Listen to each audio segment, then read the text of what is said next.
भाग गए सर।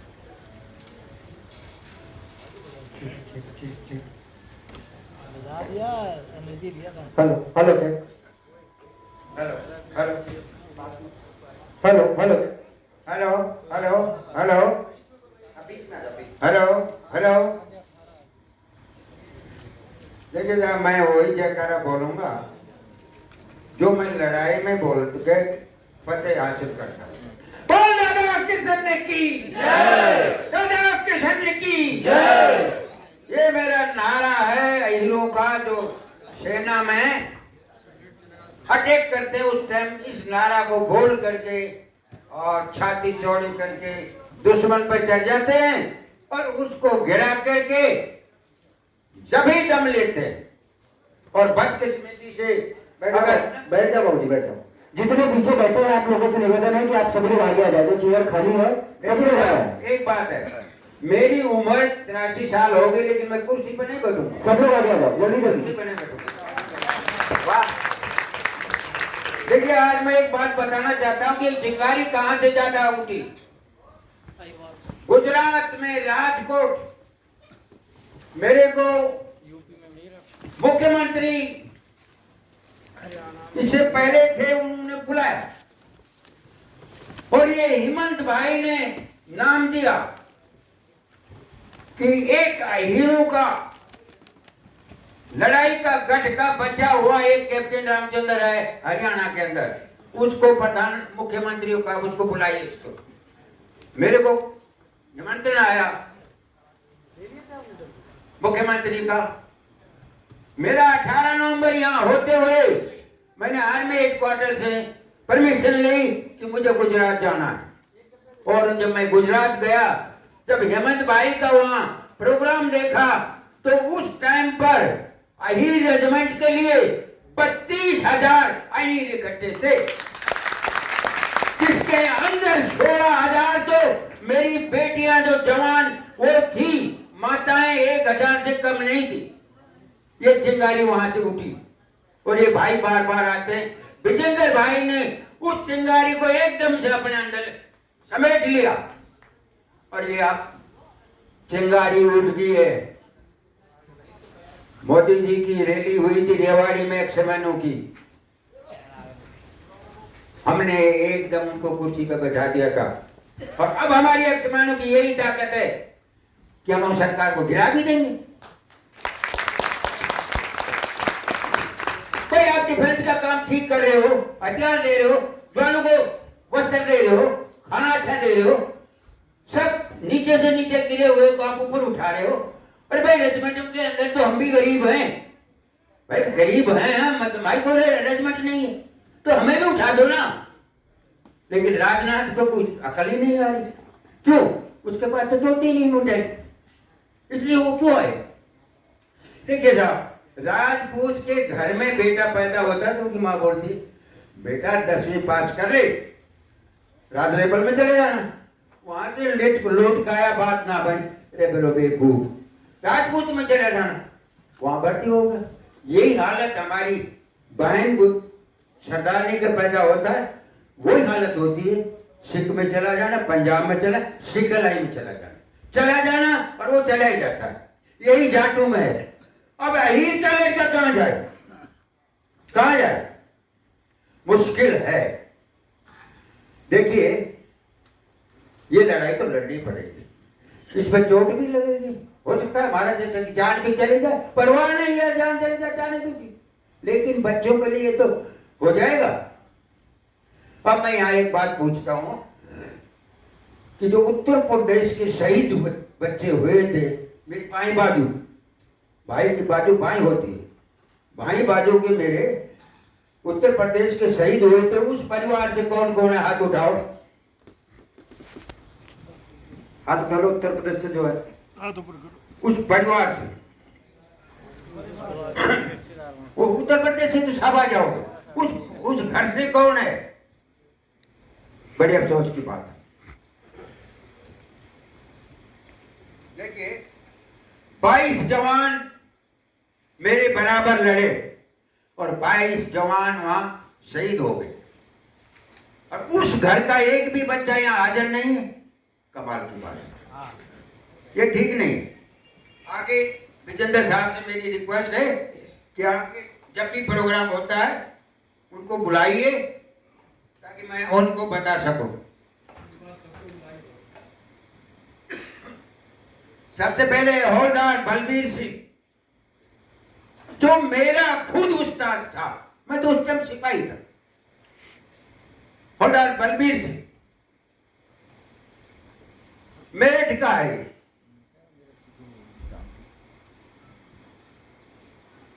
अब ये थोड़ी गलती कर दी मेरी पोती ने रखने में चश्मा, इनको नामों को पढ़,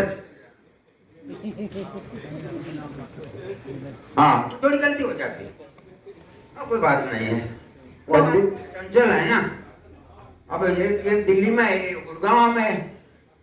अब मेरे पास तो कहाँ, पोता फौज में, बेटा फौज में, तो बार बार ये हुक्म मिलता है कि पापा मत जाया करो, आपको कब क्या हो जाएगा, क्या हो जाएगा, कौन है आपके साथ? अरे मैंने कहा मेरे साथ मेरी पोती है ना, मुझे क्या डर है, तुम करो फौज में। पोता की बेटी बोली दिल्ली में है उसकी सर्विस, बाबा मैं आ जाऊं? बेटा तू अपनी हाजिरी लगा, नहीं तनख्वाह कट जाएगी, मैं तो फिर पोती को लेते जाऊंगा। हाँ तू अपनी ड्यूटी कर। तो भाई ये है, आप बोलिए साहब। बलबीर सिंह, सूरजनाथ सिंह, तिलकधारी, कृष्णा मुरारी, लालू प्रसाद जी, गयादीन, जगंदर सिंह, बाबू सिंह,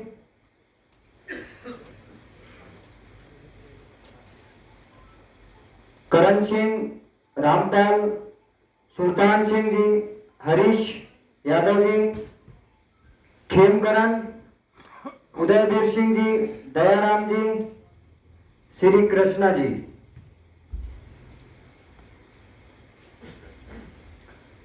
रामस्वरूप जी, राहीमाल जी, राज बहादुर सिंह, शीतल प्रसाद, सत्यदेव, विश्वनाथ यादव, चंद्रपति यादव, ये 22 जवान मेरे साथ थे और ये 22 जवान एक प्लेट में हम खाना खाते थे आराम से, कभी कोई भाई, कभी कोई भाई भाई। जब ये लड़ाई में मेरे से लथपथ खून मेरी बाजू में बराबर लेटे हुए, जब जवान को गोली लग जाती है ना तो बाजू वाले को आग लग जाती है कि जब तक ये गोली आई है उसको नहीं खत्म कर दूं मुझे चैन नहीं आएगा। और वही होता है। अब मैं एक बात बताता हूं कि उस टाइम के हालात तो आपको मालूम है कि आजाद हो ही थे, फिर कश्मीर का झगड़ा होगा, उसमें भी सब गोलमाल होगा, उसके बाद में चीनी हिंदू भाई भाई होगा, तो फौज को क्या करना था।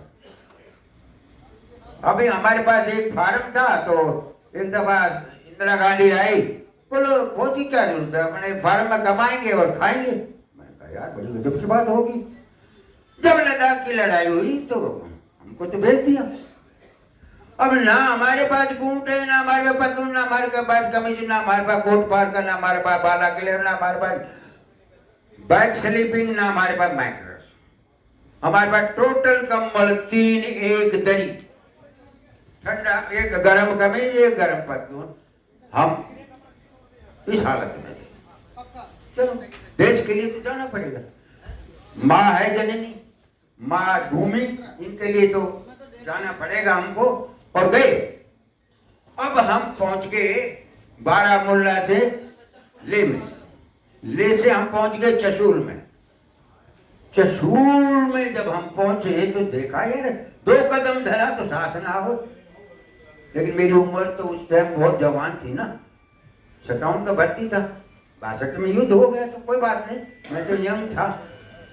मैं सोचा हमको आदेश मिला कि रजामला पे चढ़ेंगे, ठीक है साहब चढ़ जाएंगे। घोड़े वगैरह दिया, पानी दे दिया उन घोड़ों पे, राशन थोड़ा दे करके भेज दिया, हम चढ़ गए।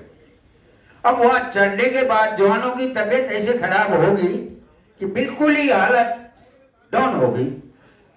मेरी और निहाल सिंह है, अभी जिंदा है, वो थोड़ा ज्यादा उम्र का होगा, बोल नहीं सकता। मैं बोला ना निहाल क्या हो गया पलटन, वो जॉनू को बोले साहब थोड़ा मैंने कहा थोड़ा क्लाइमेट का है, नर्सिंग असिस्टेंट को बोला जल्दी जी। वो आया, मैंने कहा भाई तू धर्मपाल को देने दवाई वगैरह, बोल साहब से रात में ठीक हो जाए। हो गई ठीक, सब कुछ हो गया, मोर्चा बना लिया, तैयारी हो गई।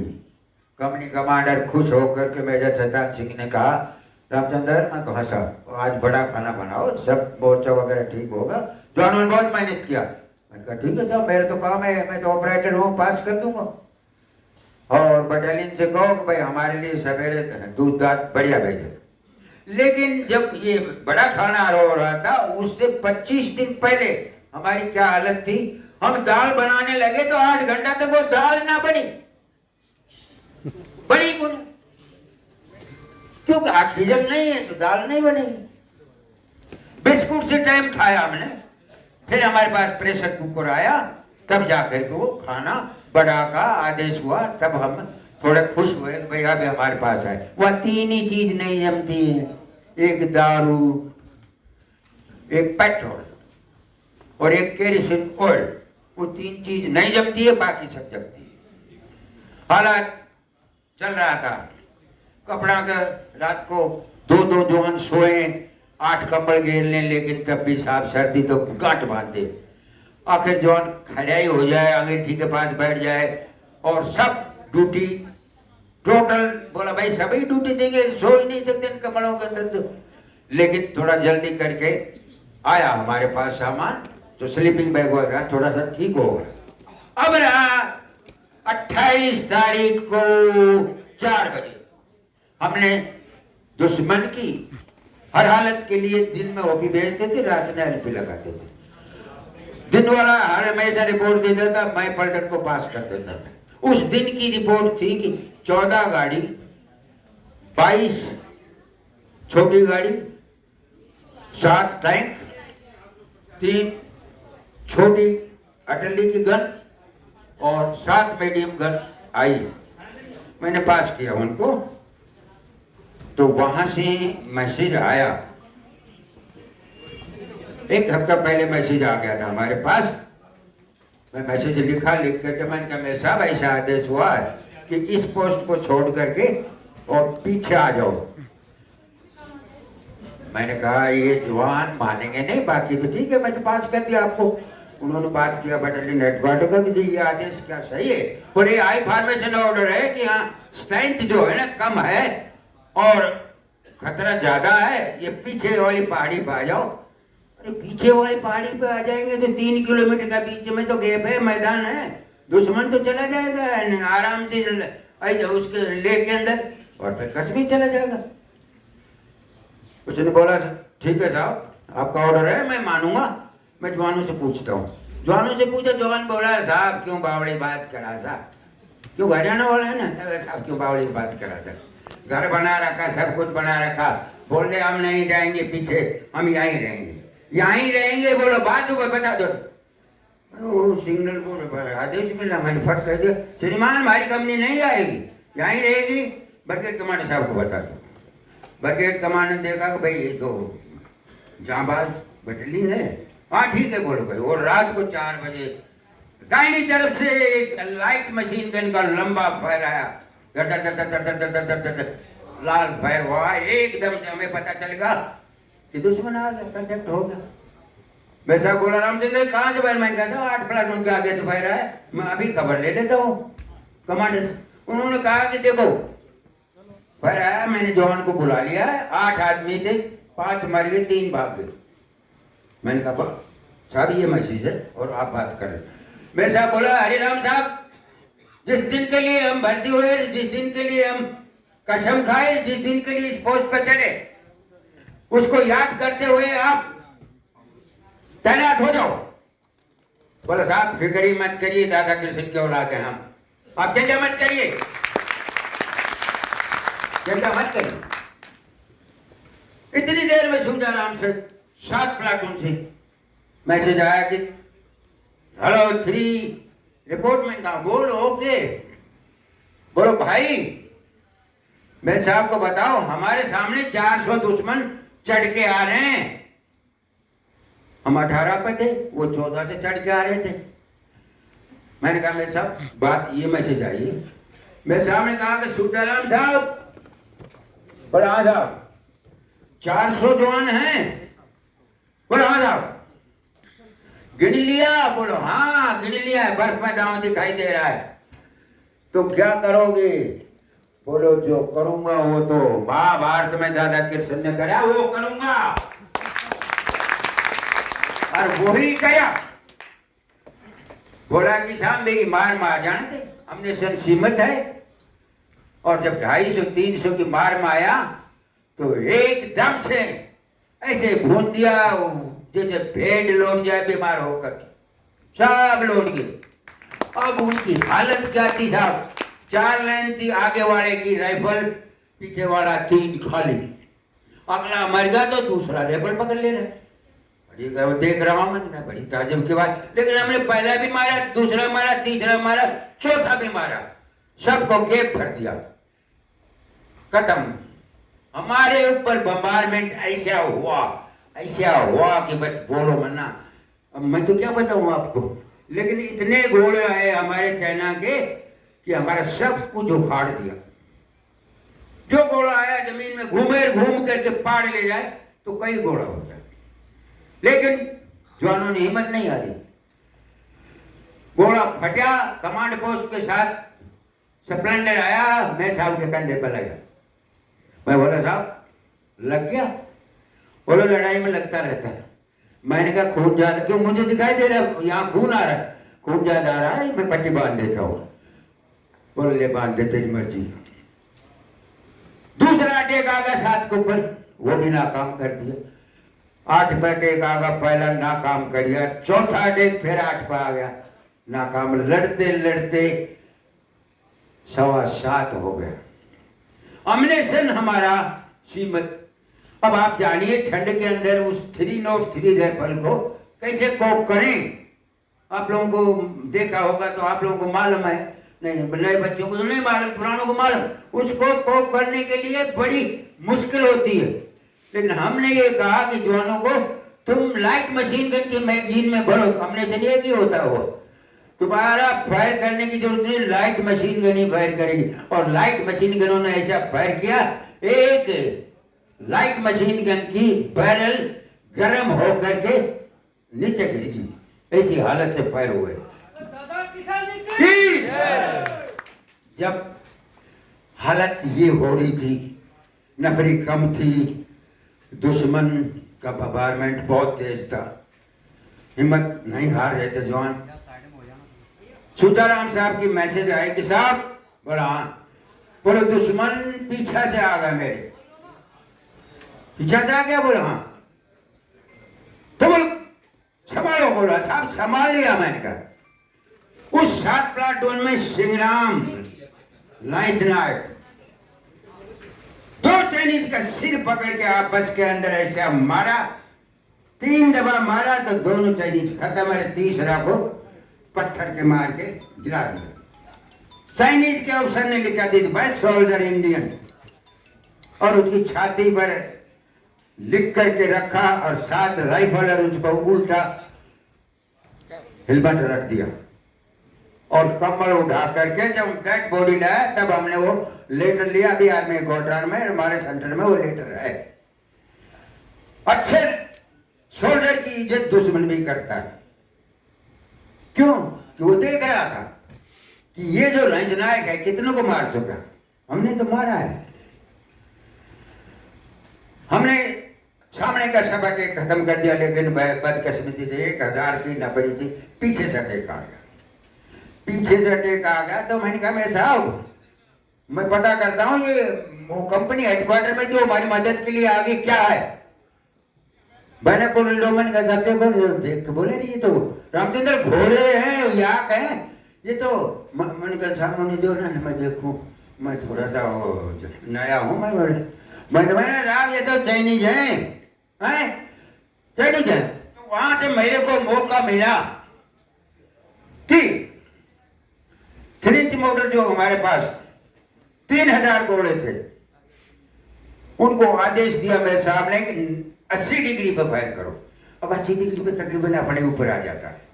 लेकिन बोला हमारी परवाह मत करो, ये दुश्मन है तुम्हारी दाहिनी तरफ 500 गज पर।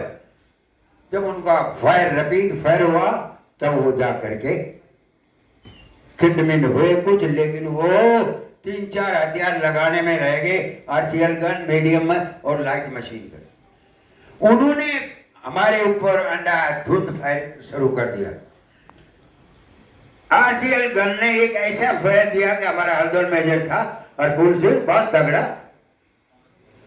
खरगोसला से आया था, दिल का इंस्पेक्टर था, उसके या पैर में चला तो पैर अलग गया। वो बोला रामचंद्र सुन मेरी बात, मैं कहां सा बोल। देखिए अगर आप जिंदा रहता तो मैं साहब की लाश या जिंदा दुश्मन को नहीं दे देना। मैंने कहा सवाल ही पैदा नहीं, सवाल ही पैदा नहीं, जो इतने मार दिए तो उनको मारे।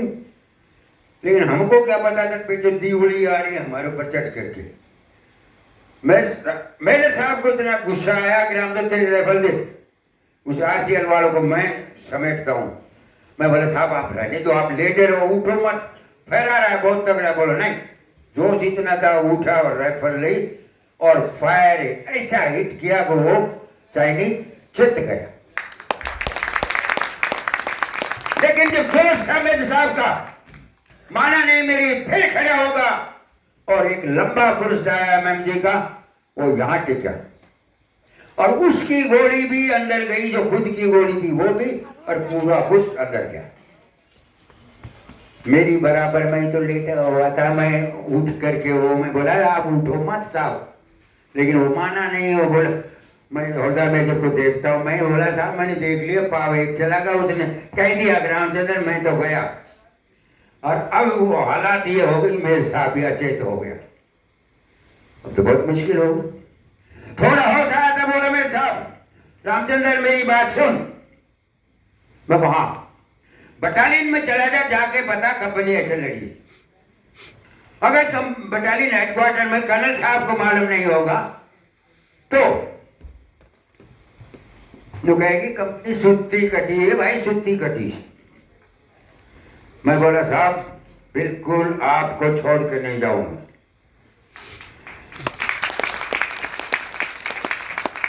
बोला क्यों, क्यों ना जागो, मेरा ऑर्डर है। मैंने कहा आपने हर लेक्चर में बताया है कि लड़ाई के अंदर एक सिपाही का भी ऑर्डर चलता है। आज मेरा ऑर्डर है, मैं नहीं जाऊंगा, आपको लेके जाऊंगा। बोलो मैं कंपनी के साथ शहीद होऊंगा तो मैं के बचूंगा, लेकिन जब तक मैं जिंदा हूं आपको छोड़ूंगा नहीं। हालत ऐसी थी साहब कि दुश्मन हमारे ऊपर कर रन करेगा, ये नहीं पता ये हमारी लाश है कि दुश्मन की लाश। मैं सच बताता हूं कि वो माहौल को जब देखा 3 महीने के बाद दिल्ली वाले चक्कर आ गए। मौका उठता हूं तो दुश्मन का फैर आ रहा 7 प्लाटून से, क्योंकि वो ऊंचाई पे मैं थोड़ा नीचे पे, उनका फैर आ रहा। लेकिन मैंने मौका देख के और मेरे साहब को लेटा हुआ के ऊपर लेट के बांध भर के प्लाटी मारी 5। उसके बाद ढलवान था। मैं साहब को 1 किलोमीटर नीचे गया, देखा तो मेरे साहब की जान निकल चुकी थी। टाइम हो गया था 8:15 का, क्योंकि उनके पास नबज घड़ी थी, वो बंद हो चुकी थी। मैंने कहा भाई मेरे साहब तो खत्म हो गया। अब एक पत्थर था वहां रखा, बर्फ से दबा दिया कि नीचे जाना है, जब हमारा बेस है राशन आता है वहां क्वार्टर मास्टर होगा, 2-4 सिपाही होगा, मेरे साहब की लाश को ले जाएंगे। मैं नीचे गया तो हमारा स्टोर में ही आग लग रही, जल रहा वो। मैं बोला भाई यहाँ से तो मामला गड़बड़ हो गया, जल गया सब कुछ, राशन पानी सब कुछ, इसका मतलब गए हो तो। जीप आ गई, जीप बड़े मेरे को बोला रामचंद्र होगा, और मैं भाई मेरी सुनो रहे, मेरे साहब है कि शैतान सिंह साहब ले आते, और बोले साहब आप जीप में बैठ जा बेटा, क्यों मैं सिपाही था उस टाइम, क्या करोगे। अरे पलटन में चलना आपको। कर्नल के पास गया, कर्नल रामचंद्र आ गए। मैं कौन है, बोले रामचंद्र ऑपरेटर। अच्छा वो ठीक है बैठे थे, मैं आता हूँ। वो बैठा जीप में चले ब्रिगेड कमांडर साहब पर, ब्रिगेड कमांडर साहब के पास में बातचीत हुई हमारी। बोला रामचंद्र क्या हालात है कंपनी का। मैंने कहा साहब कंपनी शहीद होगी। दुश्मन का क्या, मैं कहा दुश्मन का 1350 का नुकसान होगा, 8 अफसर शामिल है उसमें। बोले रामचंद्र क्या कह रहा है? मैंने कहा मैं कह रहा हूं साहब, मैं कमांड पोस्ट के ऊपर था। तू खूनम खूनी हो रहा, तेरे कहाँ लगी? मैंने कहा मेरी तो मामूली लगी है, ये खून मेरे साहब का है। मैंने कहा मैं साहब, मैंने कहा मैं साहब को क्या दुश्मन को तोड़े थे तू? मैं नीचे ले आया वो डॉक्यूमेंट, मैंने कहा सारे जला दिए डॉक्यूमेंट, जो भी सीक्रेट डॉक्यूमेंट सारे जला दिए मैंने। शाबाश। मैं बोला साहब एक मेरी प्रार्थना पर मगर एक कंपनी मैंने दे दो तो इस पोस्ट को अभी ले लेता हूँ, क्योंकि दुश्मन घबराया हुआ है और पोस्ट को ले। बोला रामचंद्र यहीं रहने दो, क्योंकि हमारे पास नफरी नहीं है, आगे से आदेश ये है कि जहां जमे हुए वहीं जमे। मैं जैसे फिर आदेश तो आपका मानना पड़ेगा, ठीक है मैंने कहा। 1 महीना बाद मेरे को दिल्ली बुला लिया, इंटरव्यू हुआ मेरा। हमारे 3 अफसर, जनरल साहब, ब्रिगेडियर, कर्नल साहब, राजदूत अमेरिका का, 4 सिविल इंटेलिजेंस, 3 सीबीआई का। इसी तरीके हॉल में बैठा, मेरे को अंदर ले गए। मैंने कहा साहब क्या करना है? बोलो चलो तो सही ना। मैंने कहा चलो, मैं वहां देख आया था भाई, जनरल कर्नल सब बैठे। हाँ रामचंद्र क्या हुआ, लड़ाई कहाँ? मैंने कहा लड़ाई साहब? हाँ बोलो साहब लड़ाई ऐसे हुई। ग्रंथ आंख से बताता रहा तो बीच में बोला रुक। ब्रिगेड कमांडर से बोला है तेरा कोर्ट मार्शल हो जाएगा। मतलब क्यों? इतने आदमी को कैसे मार सकते? मैं बोला था मैं 14,000 से चल के आऊंगा, आप मेरे को नहीं मार सकते क्या? बोला नहीं, ये मेरे को जतना नहीं, तेरा कोर्ट मार्शल होगा। इसका मतलब मैंने कहा इस फ्रॉम सर्विस सिविल जेल? बोला हाँ। मैंने कहा ये कभी नहीं होगा। मैं वापस मुड़ के चलने बोला जाओ मत, ठहरो। हाँ मैं बोलो आप तो सर बात ही ऐसी करते हो मेरे साथ। चल साहब बोल नहीं बेटे ठहर, बेटा ये बताओ कितने जवान कैद हो गए? मैंने कहा साहब मैं एक बात बताता हूँ, या तो 3 या 4। वो जवान वही कैद हुए जिनके पैरों में फ्रोज बाइट हो गया था, वो चल नहीं सकते थे, वो गुठलियां ही पेशाब करते थे, रोटी उनको हम ही ला के खिलाते थे, बाकी कोई नहीं। पक्की बात है? मैंने कहा पक्की बात है। ठीक है बोला। आगे मैं पलटन। सन 63 के अंदर फरवरी में आदेश मिला कि भाई लाशों को ला सकते हो। चाइना तो ले गई थी, उनके काबू में आ गया था वो रजांगला, ले आ सकते हो बोलो। टीम आ गई, वही टीम आ गई, दिल्ली वाली पहुंच गई। कर्नल साहब बोला भाई रामचंद्र आप आज वो टीम आ रही है, मेरा तेरे हाथ में। मेहरबान का साहब चिंता क्यों करते हो, वो हीर हैं और बहादुर है, आप उनके कमांडर रह चुके हो, चलने तो क्या उनको। चलने के लिए जब वो गए तो हम तो वहां के वाले हो गए तो फटाफट जा रहे थे, वो खड़े होकर के कभी बोले क्योंकि सांस नहीं आ रहा है। और दिस हिल दिस फ्रॉम बना मेरा जो मेरे साहब था वो बोला रामचंद्र आज तो ये क्यों नहीं आ रहे दिल्ली वाले? अरे बोलो सांस नहीं आ रहा है इसको, और दिल्ली में तो बड़ी बातें कर रहे थे। बोलो कोई बात ना, आस्ता आस्ता। मैं साहब के पास पहुंचा तो इंटेलिजेंस के अफसर ने हाथ में डाला, मैंने हाथ से पकड़ लिया। मैंने कहा नहीं साहब पहले वो फाइल निकालो। मैंने दिल्ली में स्टेटमेंट दिया था, वो फाइल निकाली। अब मैंने कहा देखो खत्म हो गया है, ये दस्ताना रहा, ये मेजर साहब रहा, ये पत्थर रहा, ये खून रहा, 4-5 ठीक है? और ठीक है। मैंने कहा शिव साहब बोला भाई ये जयपुर के लिए इसको घोड़ा पे ले जाओ, जयपुर जाएगी ये लाश। मैंने कहा था पहले इसका पोस्टमास्टर होना चाहिए, अंदर गोलियां हैं। मेरे साहब की खुद की ठीक है बोले। ऊपर जब पोस्ट पे गया जब जवानों का हालत देखा तो हर जवान के हाथ में टाइगर और हाथ में ऐसे गोला करता हुआ छाती में गोलियां, 25 एक जवान को। नरसिंह पाल धैया ने पूरी प्लाटून को बंडी लगा कर लास्ट वो जो इंजेक्शन था उसके हाथ में गोली छाती में और ऐसे इंजेक्शन मैंने कहा साहब देख लिया। जब वो जगह को देखा उन्होंने दिल्ली वालों ने और हमारे ब्रिगेडियर बाद में चीफ ऑफ द आर्मी बने, उन्होंने उसको देखा तो वो रो पड़े। एक आंख उनकी पत्थर की थी, लड़ाई में खराब हुई थी, रो पड़े और आंख को उठा के कर्नल साहब ने दिया। और मैंने कहा साहब आपके बच्चे थे और बच्चों ने खेल खेल में आपको दिखा दिया कि चाइना का नाक हम तोड़ सकते हैं, ये हमारे अंदर अहिरों में दम है।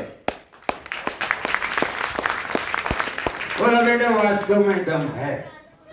मैंने कहा अगर ये पास कर जाते तो मैं अपना मुंह से तो नहीं कहूंगा कौन सा एरिया चला जाता, लेकिन ले में जाने के लिए इनको आसान होता। आगे जब उन्होंने देखा, मैं बोला ये हाथ हमारा नहीं है, चाइनीज का पड़ा है, हमारा हाथ हर आदमी के साथ जुड़ा हुआ है। ये ग्रेनेड है, ये छूटा नहीं, उसको गोली लग गई है। अब इसको हम ही अनप्रेम करेंगे तब बात बढ़ेगी। मैंने कहा साहब अब अगला पोस्ट पर चालो। दिल्ली वाले बोले नहीं आपने तो कब बताया। बोला तो मैं कहा साहब आप तो मेरे कोर्ट मार्शल ले रहे थे। बोला हमको नहीं मालूम था कि आप ऐसे लड़ाई लड़ सकते। मैंने कहा सर हमारी प्योर 2 बटालियन है, एक 13 और 11, जहाँ भी मोर्चे पे लग जाती है उस मोर्चे को फतेह करती है। हमारी बटालियन को 2 टाइम मिला है, एक जगह पर बैठ के दुश्मन को रोकना और एक दुश्मन पर अटैक करना। 71 में एक बटालियन ने 2 बटालियनों पर अटैक कर दिया लोगों वाले के ऊपर राजस्थान के अंदर, जिसके अंदर 132 मारे और सारी गाड़ियां उनकी कैप्चर कर ली। तो मैंने कहा सर ये जवान हैं हमारे। अब वो मैंने आत्मा से सोच करके 74 आदमियों का नाम दिया था अवार्ड के लिए, 74 आदमियों का। और मैंने ये सोचा था 60-65 को तो जरूर मिलेगा, क्योंकि जवान लड़े, छाती में गोली खाई, पेट में किसी नहीं खाई, वो मिलना चाहिए ना, मिलना चाहिए ना। लेकिन वो सरकार ऐसी थी कि जब लड़ाई हो रही थी डिफेंस मिनिस्टर और दूसरा गृह मंत्री फौरन में थे, पता कर लेना कि जो यार ने दोनों फौरन में थे, यहाँ लड़ाई चल रही थी। कमाल की बात है। हमको क्या मिला? कुछ नहीं मिला। 8 वीर चक्र, 1 परमवीर चक्र, 4 सेना मेडल। अब बताइए 114 शहीद होगा और 114 गोली की खाली छाती में, फिर भी ये अवार्ड मिला। ये अवार्ड में वो सरकार ऐसी थी कि क्या कहूं, कैसी भी नहीं थी। मेरा इंटरव्यू हुआ ताज होटल के अंदर, मुझे बुला लिया गलती से, ताज होटल बुला लिया, सारी पार्लियामेंट बैठी थी सब, सोनिया गांधी, राजीव गांधी, ना ये अपना ये है पप्पू, ये भी बैठे, इसमें लालू प्रसाद भी बैठे, गुलाम जी भी बैठे, मतलब सारी संसद बैठी थी, अच्छे अच्छे बुलाए थे। इसमें प्रेकर साहब थे, बॉक्सिंग लड़ने वाली लड़की थी, अच्छे हीरो थे, सब बुलाए, सबका बात हुआ, सबका भाषण हुआ, सबको। बाद में बोला कि कप्तान रामचंद्र, मैंने कहा साहब बोले 5 मिनट क्या आप लीजिए। मैं बोला सर बहुत बहुत धन्यवाद, आपने मेरे को 5 मिनट दिया। मैं एक बात पूछना चाहता हूँ। बोला हाँ। जो 1350 आदमियों को मार सकता है, उस आदमी के लिए आपने 5 मिनट दिया, ये आपका माइक वापस लो, मेरी तरफ से आपका धन्यवाद। लेकिन उसका ऑडिटर था, उसी टाइम खड़ा हुआ, और कप्तान को माइक दो, बोलो साहब जितनी देर बोलना। मैंने कहा हाँ अब आएगा मजा। मैंने कहा सबसे पहले मैंने कहा मैं सरकार मुझे ये बताए कि जो रजामला की लड़ाई है हम तो जीतते हैं, वो हमारी फाइल क्यों दबा रखी? उसको उजागर निकालो। हमको खुद कहते हैं कि रामचंद्र तो भगोड़ा है। हम भगोड़ा नहीं है, हमने लड़ाई लड़ी, आपने हमारी फाइल दबा रखी। क्यों सरकार? हमारी फाइल को बाहर निकालो। उस पर दीवार चढ़ रही है। आ रहे हैं तो आप आ रहे, बोमडीला में आ रहे, आपके काम से आ रहे। मुझे ये बताओ कि मेरा कोर्ट मार्शल नहीं हो सकता? मैं पेंशन आ गया हूं, मैंने बोला मैं लड़ूंगा, कोर्ट से लड़ लूंगा। आपने ये बताओ कि हवाई जहाज क्यों नहीं उठाए? अगर आप हवाई जहाज उठा देते नुकसान नहीं होता हिंदुस्तान का।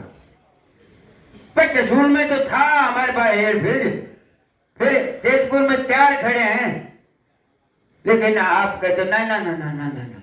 क्यों गए? तो आप कह रहे हमारा हक को क्यों मार रहा है? क्यों उसको निकालो, फाइल को निकालो। मैंने कहा फिर मुझे बताओ, एक राजस्थान को छोड़ के किसी ने भी मेरी बेटी या मेरी बहन को क्या दिया? राजस्थान ने 16 बीघा जमीन दे दी, वो बेचारी गुजारा कर लेगी। लेकिन ये पंजाब, जब हरियाणा नहीं बाद में बना, मैंने कहा ये पंजाब, राजस्थान, ये सॉरी उत्तर प्रदेश, बिहार क्या दिया मैंने? अरे जिस बहनों की हमारी 18 साल उम्र, ऐसे ऐसे लड़के थे, शादी करने के बाद 4 दिन ही घर रुके थे, बुला लिया था। समझेगा क्यों की आदेश था? वो बेटियां मेरे सामने 18 साल की उम्र में, जब मैं बचने के बाद मैं जब उन गांवों में अंदर गया, एक एक रिकॉर्ड है मेरे पास, तो मेरी आंखें भर आई कि ये बहन तेरी उम्र को देखते हुए, और दोनों कह रही है कि भाई जो कुछ होना था हो गया, मैं दूसरी शादी नहीं करूंगी। मैंने कहा धन है दुर्गा। मैं बोला धन है। ये केस हुआ सिंहराम राम कुमार दोनों एक जगह गए, दोनों बहनों को कोई सी ने भी दूसरी जगह शादी नहीं करी, पूरा जीवन ऐसे ही रहा। अब मैं बताऊं कि आप मुझे बताओ कि आप लोगों ने क्या दिया भाई, क्या दिया? ये तो अब जब गवर्नमेंट आई है थोड़ी सी, उसने थोड़ा सा वो किया, आप लोगों ने तो कुछ नहीं दिया। कमाल की बात है, एक सैनिक को संभालना चाहिए आदमी को। मैं आपको बताऊं कि ये ही रेजिमेंट बनेगी, और बाकी से कहता हूं बनेगी, लेकिन बनाएंगे हम ही। अगर आपका मामा भी खड़ा है, वोट मांगे तो वोट मत देना, मत देना। उसको बोलना कि भाई रेजिमेंट बना हो तो वोट ज्यादा नहीं तो ना दे साफ। और मैंने तो हरियाणा में घर घर यही अलग जगह दिया। एक दफा मैं अपने कर्नल साहब को इनको कहा है कि एक दफा मोदी के पास चलो, हमने आपको बुलाया था रेवाड़ी, आपने कहा मैं रेवाड़ी करूंगा, एक्समैन ने कार्रवाई करी, आपको जिता दिया, आप हमारे साथ ये बर्ताव कर रहे हो। हमने इंद्रजीत को बता दिया कि बना के हम भेजते हैं, आप बोलते भी नहीं, बिल्ली की वहां पे बैठे रहते हैं। अरे भाई आप बोलो ना, बनाने तो हम हैं। राजनाथ थोड़ा ही जीता के भेजता है, मोदी थोड़ा ही भेजा है, जिताने वाले तो हम हैं। तुम बोलो संसद कर, तुमको निकाल देंगे, निकल आओ, इस्तीफा दे दो। कमाल की बात, ताज होटल में मेरे को मुलायम सिंह ने वो बोला, लालू प्रसाद मेरा नेता, बोलो रामचंद्र साहब, हाँ साहब, मेरे पास 56 नेता है अहीर। मैं बोला तेरे पास एक भी नहीं है। क्या बोलता है? वैसे ही तो बोलता हूं। मैंने कहा एक चांस आया था सर, एक चांस आया था, लेकिन वो अपने टांग अड़झा दी, इसलिए वो प्रधानमंत्री नहीं बन पाया। बनना था उससे मुलायम को, अगर टांग ने अड़ाते तो लालू प्रसाद जी तो मौका था, कभी कभी मौका था। तो मेरे जनरल साहब ने मेरा हाथ खींच के पीछे लेगा, साहब ऐसा मत बोलो। मैंने कहा क्यों ना बोलो, अपना हक के लिए क्यों ना बोलो, हमारा बनना था प्रधानमंत्री, एक इन्होंने टांग अड़ा दिया। तो मालूम है मैंने सब बहुत लेक्चर हुए, सब कुछ हुआ। मैं सैनिकों और अपने भाइयों से यही कहूँगा, नौजवानों से, कि देखिए साहब, मेरा तो विचार ये है, तो एक तो मोबाइल के ऊपर ये सहूलियत के लिए चलाया है, इस पे झूठ मत बोलिए। खुद दिल्ली में है और वो बोलता है मैं दरियावाड़ी हूँ, ये मत बोलिए, ये बहुत हानिकारक चीज है। मैं आपको सच बताता हूँ, ये जो मोबाइल है आपके लिए, ये आपकी सहूलियत और आपकी जो 3-3 महीना में चिट्ठी आती थी, वो 3 मिनट में सब कुछ बात होता है उसके लिए। दूसरा बात, नशा खोरी, ये हमको बर्बाद कर देगी।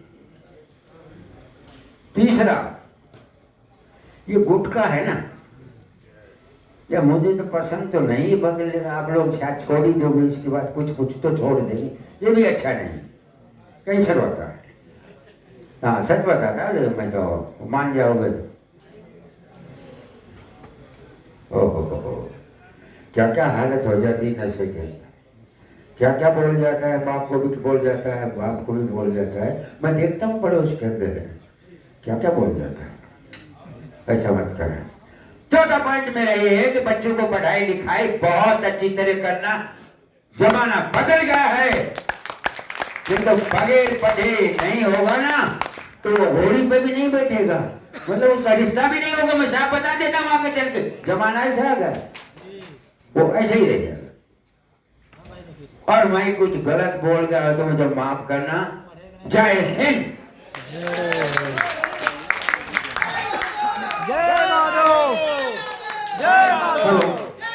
तालियां आपकी कमजोर है मित्रों, एक बार सभी लोग अपने स्थान पर खड़े होकर जोरदार तालियां बजाकर हमारे सम्मानीय रामचंद्र कैप्टन साहब का अभिनंदन करें कि पुरानी कश्ती को पार लेकर भगत इनका हुनर गया है, पुरानी कश्ती को पार लेकर भगत इनका हुनर गया है।